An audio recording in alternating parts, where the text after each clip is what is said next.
Olá mais uma vez, caros colegas de blog.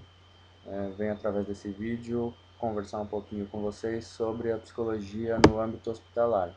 Tá? Então eu queria dizer, a princípio, que é um campo ainda não muito visto, apesar da grande importância que ele possui. E até com esse vídeo a proposta não só de informar vocês, mas de também ver se as pessoas criam uma certa consciência para a importância do psicólogo no hospital. Dentro do hospital, a gente não trabalha apenas com as doenças psicossomáticas, ao contrário do que muita gente imagina. Tá? Nós trabalhamos também com a situação como um todo. Né? Porque se a gente for parar para pensar, o adoecimento em si, ele já mobiliza a grande carga psicológica, aonde você tem que mudar muitas vezes toda a sua rotina, todas as suas atividades diárias em função daquela doença, principalmente no caso de internação, onde você deixa de viver sua vida cotidiana para ficar sujeito aí ao hospital e aos horários do hospital, né, onde você tem a alimentação programada pelo hospital nos horários programados, os banhos, os exames, então a sua dinâmica acaba mudando no período da internação. Então nós psicólogos acabamos tratando toda a situação que envolve a doença, não apenas a doença em si. Como funciona um pouquinho aí do nosso trabalho? A gente busca entender quais fatores estão relacionados com a patologia.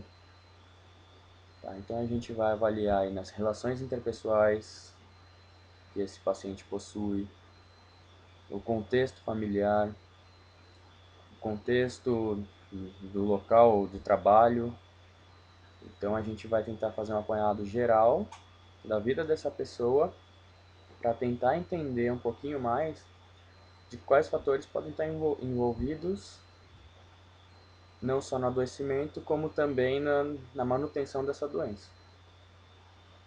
Então aí a gente pode citar como exemplo, o caso de uma pessoa que sofre muita pressão da família porque não consegue um emprego, ao mesmo tempo que ela busca esse emprego e por conta de não consegui-lo, acaba se sentindo mal, ou seja, tem a autoestima rebaixada. Nesse padrão geral, essa pessoa pode vir a desenvolver uma patologia, uma depressão, ou até aderir ao vício, álcool, drogas, justamente para fugir. Então, é um dos casos onde o psicólogo hospitalar tentaria atuar, fazer uma intervenção, muitas vezes com a família também, para elucidar o caso, e com o paciente tentando trabalhar essa autoestima dele e mostrar e criar nele ferramentas onde ele possa sozinho combater isso, porque ele não vai estar ali no hospital a vida inteira. Então, criar nele situações e pensamentos onde ele consiga superar essas adversidades. Claro que aí no caso dos vícios, né, teria necessidade de um acompanhamento mais próximo, ligado diretamente ao vício dele. Uma outra questão, um outro caso seriam pacientes que recebem notícias de que são terminais. Pacientes com câncer, pacientes com HIV, dentre outros. A gente atua como um facilitador entre a comunicação da família com o paciente e da família e paciente com a equipe profissional. Até porque se esse paciente que sabe que vai morrer não tem não tem a chance de se comunicar e de falar sobre morte, sobre o que ele sente, sobre como ele está passando, sobre os mitos do morrer em si, a transição dele é muito mais difícil, né? E o prognóstico dele também tende a ser mais complicado. Foram realizadas algumas pesquisas onde crianças com câncer foram avaliadas depois de todo o tratamento paliativo, foram foram entrevistados os pais dessas crianças e, no geral, o resultado foi que os pais que tiveram a chance de conversar com essa criança sobre a morte, sobre o morrer, sobre o que elas imaginavam, sobre o que elas sentiam, elaboraram o luto da criança com muito mais facilidade do que aqueles que não tiveram a chance de conversar. Onde muitos deles, inclusive, dizem que se arrependem de não ter falado tanto ou de não ter ficado tão próximos da criança em questão por conta desse medo, desse receio de abordar esse assunto. Então, nesse âmbito do cuidado paliativo, o psicólogo também tem muita importância, acho que até chave essencial no acompanhamento, para que a família e o paciente possam permear ou passar pelo tratamento de uma maneira mais tranquila. Claro que tranquilo talvez não seja a palavra certa para utilizar. Então, acho que no mais é isso. Espero que vocês tenham entendido um pouquinho que o psicólogo ele não atua só na doença ou só naquelas patologias psicossomáticas, como muita gente pensa, como também nas doenças como um todo. Que o psicólogo ele vai buscar entender em que aspectos a vida dessa pessoa, né, os amigos, a família, o trabalho,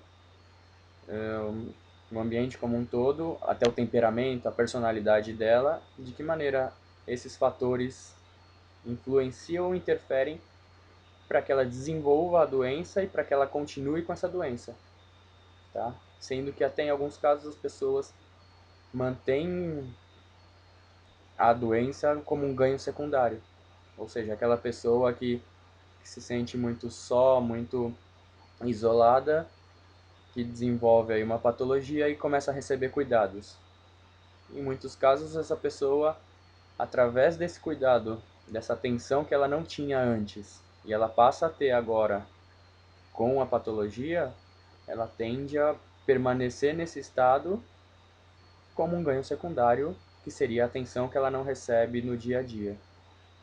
Então, mais ou menos é isso que o psicólogo vai tentar fazer no âmbito hospitalar, intervir com a família, intervir com o paciente, para de forma ampla entender o contexto dessa pessoa e poder trabalhar todas essas questões, todas essas lacunas que surgem, para que a pessoa consiga ter uma visão mais ampla a respeito de si mesma e da sua vida e, por consequência, consiga trabalhar situações onde ela possa vir a desenvolver ou a piorar a doença que ela já possui.